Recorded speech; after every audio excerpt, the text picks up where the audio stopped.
estrada da vida de um homem errante. Não existem flores beirando o caminho, e nem poderia seguir entre flores. Quem em sua vida só plantou espinho.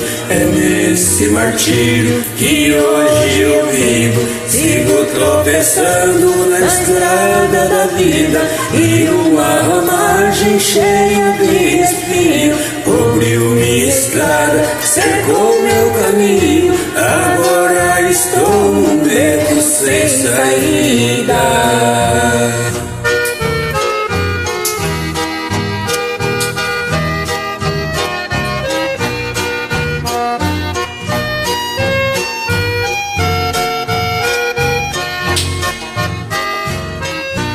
Hoje eu cheguei numa encruzilhada, não sei o caminho que devo seguir, pois nenhum caminho tem algum destino para quem caminha sem ter onde ir. Se vou pela esquerda, se vou à direita, não tem diferença, pra mim tanto faz.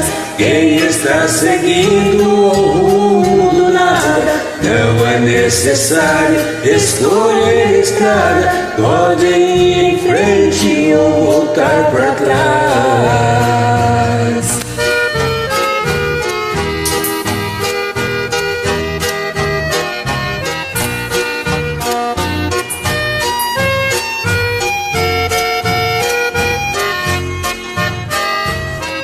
Sou um morto-vivo, sem rumo na vida, que não tendo lar, pelo mundo vaga, servindo de exemplo ao velho ditado: o que faz na terra se paga. Se a lei da vida age com justiça e manda o castigo quando a gente erra, então adiante a um vagabundo